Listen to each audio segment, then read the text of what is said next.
राजधानी लखनऊ के इंदिरा नगर मुंशी पुलिया चौराहे के पास प्राइम प्लाजा में भारतीय सुभाष टाइम्स पत्रिका और चैनल का उद्घाटन कार्यक्रम हुआ।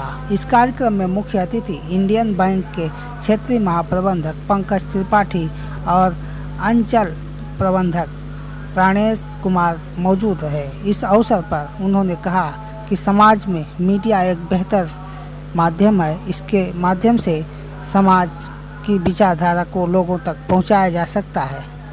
मैं यहाँ पर आज भारतीय सुभाष टाइम्स के उद्घाटन समारोह में आया। मुझे बहुत हर्ष हुआ। मैं भारतीय सुभाष टाइम्स की पूरी टीम को बधाइयाँ देता हूँ और इनकी टीम को शुभकामनाएं देता हूँ कि ये तरक्की के ऊंचे से ऊंचे सोपान चढ़ते रहें और भारतीय सुभाष टाइम्स मैगज़ीन का आसपास के सभी ज़िलों में और प्रदेशों में अच्छा प्रचार प्रसार हो। मैं प्राणेश कुमार यहाँ इंडियन बैंक में अंचल प्रबंधक के पद पर कार्यरत हूँ। बैंक सरकारी योजनाओं को आगे बढ़ाने में काफ़ी अग्रणी भूमिका निभाता है। अभी जो जन सुरक्षा योजनाएं चल रही है उसमें हमारी भूमिका काफ़ी अग्रणीय है, जिसमें गरीब तबकों के लोगों को जो विभिन्न योजनाओं से वंचित है उनके लिए, जैसे स्वनिधि योजना जिसमें 10,000 और 20,000 रुपये का ऋण बगैर किसी कागजी कार्रवाई के दी जाती है। उसके अलावा विभिन्न सुरक्षा योजनाएं और जिसका क्लेम सेटलमेंट रेट जो है बैंक के थ्रू काफ़ी अच्छा है और इसमें काफ़ी लाभान्वित बढ़ चढ़ के हिस्सा ले रहे हैं। इस अवसर पर भारतीय सुभाष टाइम्स पत्रिका की टीम के साथ रूबरू हुए। देखिए यह रिपोर्ट। भारतीय सुभाष टाइम्स का प्रधान कार्यालय आज का उद्घाटन किया गया है और भारतीय सुभाष टाइम्स मासिक पत्रिका और साप्ताहिक समाचार पत्र और आने वाले समय में हिंदी दैनिक समाचार पत्र और एक न्यूज़ चैनल चलाने का एक बड़ा लंबा प्रोसीजर तैयार किया गया है और विकसित हो गया है। और रही बात समाज में क्या संदेश देना चाहते हैं अपने माध्यम से? समाज में ये संदेश देना चाहते हैं कि वर्तमान में जो हालात स्थिति हमारे देश की है उसमें अगर हम बदलाव लाना चाहते हैं तो एक आध्यात्मिक क्रांति और वैचारिक क्रांति के द्वारा ही देश में बदलाव लाया जा सकता है और भारतवर्ष को विश्व गुरु बनाया जा सकता है। यही एक रास्ता है और कोई रास्ता नहीं। किस तरह से संदेश देना चाहेंगे वो चल रहे हैं, अगर कुछ हो उस तरह से बताइए। इस तरीके के समाज में आज जिस तरीके दूषित विचारधारा में राजनीतिक लोगों की विचारधारा दूषित हो चुकी है, लोगों का रहन सहन खान पान आचार विचार भी दूषित हो चुका है, उसको बदलने के लिए सबसे पहले हमें आध्यात्मिकता की ज़रूरत पड़ती है, फिर हमें विचारों के बदलने की ज़रूरत पड़ती है, तभी एक नया रास्ता बनता है और आज इसकी बहुत सख्त आवश्यकता है। तो आज वो कार्यक्रम में कौन आया और क्या रहा कुछ खास? आज भारतीय सुभाष टाइम्स के कार्यालय के उद्घाटन में इंडियन बैंक के महाप्रबंधक ने फीता काट करके इसका उद्घाटन किया और ये उन्होंने भी शुभकामनाएं और आशीर्वाद दिया कि ये आंध्रवत आगे बढ़ता रहे। ये हमारी शुभकामनाएं, मेरा आशीर्वाद है। सत्यम, जय हिंद, वंदे मातरम। आज का जो दिन है, इस भारतीय सुभाष टाइम्स को पूरे भारत में एक नई दिशा के लिए हम लोग काम करने के लिए, इस टीम को आगे बढ़ाने के लिए, देश में एक नई जागरूकता लाने के लिए इसका आज हम लोगों ने पूरा विचार, पूरा लक्ष्य बना लिया और बनाने के बाद यहाँ पे लखनऊ में मुंशी पुलिया चौराहे पे जो हमारे कार्यालय का उद्घाटन हुआ, सारे हमारे नौजवान भाई, सारे देश के सारे इस टीम में काम करने के लिए तैयार हैं। क्यों तैयार हैं? उनको ये लगा कि भारतीय सुभाष टाइम्स एक सच्चा रास्ता, एक सच्ची देशभक्ति, एक सच्चा इनके अंदर इतिहास, जो देशभक्तों ने काम किया वो लाने के लिए ये लोग तैयार हैं। भारतीय सुभाष सेना भी आपने कहा गठित किया, उसका क्या लक्ष्य, किस तरीके से? भारतीय सुभाष सेना भारत जगाओ भारत बचाओ, क्योंकि इस देश में आज 70-75 साल हो गए देश को लूटते लूटते, बर्बाद करते करते। इस देश में तमाम देशभक्तों ने जान की कुर्बानी दी, घास की रोटियां खाई, आज़ादी दिलवाई, लेकिन पूर्ण रूप से आज़ादी नहीं आई। क्यों? कुछ अराजक तत्वों ने इस पर फिर से कब्जा कर लिया। 70-75 सालों से इस देश को लूट करके खोखला कर दिया और देश के विदेशी बैंकों के खजानों को भर दिया। आज देश में दिया क्या इन लोगों ने? ये लोग कहते हैं, जितने भी देशभक्त कहते हैं मैं बड़ा ठेकेदार हूँ, कोई दिल्ली पे बैठ करके, कोई लखनऊ की कुर्सी पे बैठ करके अपने को बहुत बड़ा ठेकेदार, बहुत बड़ा देश और किसान, नौजवान को मसीहा कह करके संबोधित करते हैं। लेकिन नहीं, इन लोगों ने क्या किया? 70-75 साल से नौजवान को बर्बाद कर दिया, शराब की बोतलें पकड़ा दी, नशे में ध्वस्त कर दिया, किसान को बर्बाद कर दिया, गरीबों को बर्बाद कर दिया। और बात करने के लिए जिस तरीके से वर्तमान सरकार काम कर रही है, कह रही सबका साथ, सबका विकास, सबका विश्वास, इसे लेकर आप कितना सहमत? आज का तो हम अपनी सोच नहीं, दुनिया की सोच बतावें कि इस युग में जो भी बड़े बड़े लच्छेदार भाषण, बड़े बड़े जुमले छोड़ते हैं, उन जुमले पे हम क्या बोलना चाहते हैं कि झूठे का बोलबाला और सच्चे का मुँह काला। सब कुछ झूठ, सब कुछ फौरेब। इन्होंने ऐसा जाल बिछा दिया झूठ का कि सत्य को इन्होंने दबा दिया। ये बताइए कि आप कुछ धार्मिक विचारधारा की लग रही हैं, आपने धार्मिक कोई संदेश देना चाहेंगे समाज को? समाज को धार्मिक संदेश देने के लिए बड़े बड़े वक्ता, बड़े बड़े साधु महात्मा आए, उन लोगों ने इस देश को नहीं ठीक कर पाए।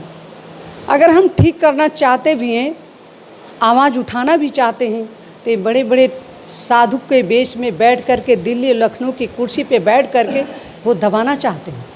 आवाज़ को दबाने के लिए उसको ख़त्म करना चाहते हैं। इसलिए अध्यात्म से अब ये देश तो बचेगा ही, लेकिन बिना राजनीतिक के भी नहीं बचेगा। क्योंकि देशभक्तों ने वो काम किया, जब अंग्रेज 200 वर्ष राज किए, लोगों ने घास की रोटियां खाई। नेताजी सुभाष चंद्र बोस, चंद्रशेखर आज़ाद, राजगुरु सुखदेव, भगत सिंह, चंद्रशेखर आज़ाद, अशफाक उल्ला खां, बीर अब्दुल हमीद, लाला लाजपत राय, वीर शिवाजी, महाराणा प्रताप सिंह जैसे लोगों ने घास की रोटियां खा करके अंग्रेज़ों को भगाया।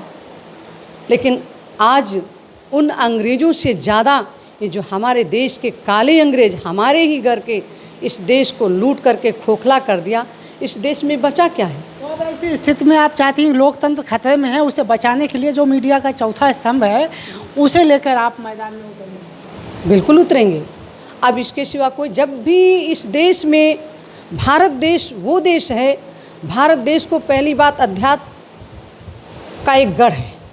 भारत में 88,000 ऋषि मुनियों ने तपस्या किया, 33 करोड़ देवी देवताओं ने इस देश को बचाने का काम किया, जीवात्मा को मुक्ति और मोक्ष का रास्ता दिखाया। लेकिन आज का युग, इस कलयुग में, जैसे रामचंद्र हरिश्चंद्र ने 7 साल मेहनत की, तब जाकर के मरघट की रक्षा, अपने बीवी बच्चों को बेचना पड़ा, तब जाकर के हरिश्चंद्र आज हरिश्चंद्र घाट को पूजते हैं।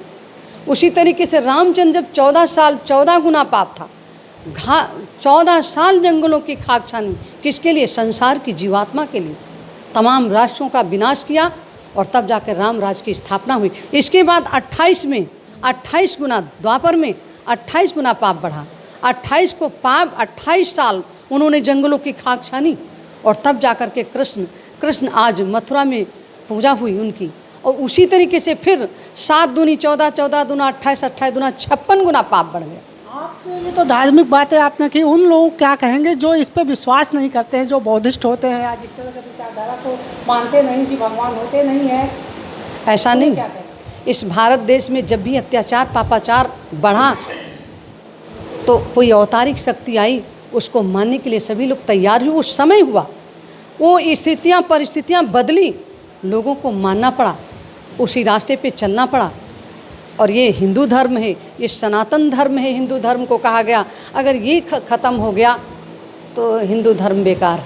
बड़े बड़े ठेकेदार आए, सब ने अपने बड़े जुमले छोड़े, सब ने अपनी अपनी राजनीति, कूटनीति, फूटनीति, चोटनीति दी, लेकिन देश को कुछ नहीं दिया। तो इन्हीं पर पैनी नज़र रखने के लिए आपने ये जो माध्यम अपनाया है, इसके तहत क्या आखिरी संदेश क्या देना? अब मुझे तो अपने कदम को बढ़ाना होगा और सारी देश की जनता से, देशवासियों से, माताओं बहनों से, हर नौजवान से ये मेरा अपील है कि आप लोग इनका साथ छोड़ दो।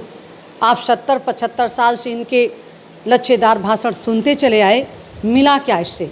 गरीबी, महंगाई, कत्लेआम, खून खराबा, गौ हत्या, माँ बहन को नंगा करके खुलेआम चौराहों पे लूट लिया, कुछ कि नहीं। अब आप इस पर ट्रांसपेरेंसी करेंगी, यानी कि इस पर आप जो है नज़र रखेंगी किस तरीके से हो रहा है समाज में, उसको आप अपने मीडिया के माध्यम से लोगों को जगाने का काम करेंगे। बिल्कुल जगाने का काम करेंगे। अब समय आ गया है, जब भी अत्याचार पापाचार हुआ तो अवतारिक शक्ति का जन्म हुआ, और समय सबका बराबर नहीं होता, समय किसी की प्रतीक्षा नहीं। अब समय आ गया है उस सुभाष के सपनों को साकार करने का।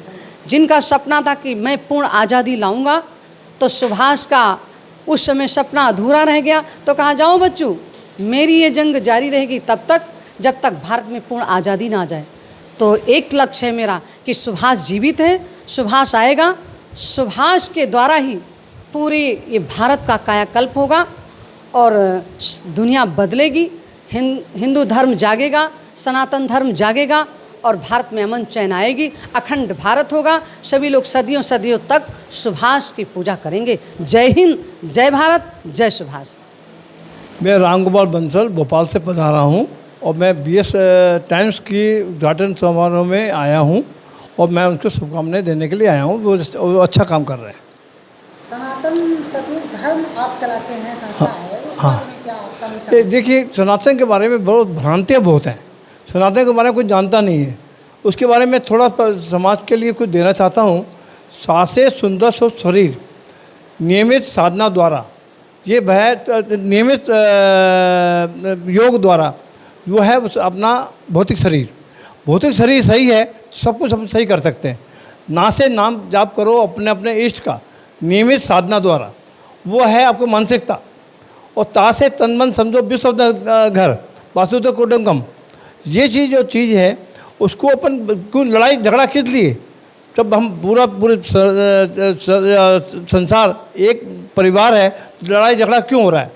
ना से नाश करो अशुभ शक्तियों का, नियमित जो अपन अंदर जो अंदर विचार हैं अशुभ विचार, उसको समाप्त करना, समाज के अंदर व्याप्त समाप्त करना वो जरूरी है। तो इसलिए ये सनातन है, ये प्रकृति धर्म है, ये कोई वो नहीं है। जितने जो मजहब हैं वो सब मत है, किसी के द्वारा चलाए गए हैं। ये प्रकृति का धर्म है। तो ये हर एक मानवता खुशहाल रहेगी तो कुछ झगड़ा नहीं रहेगा।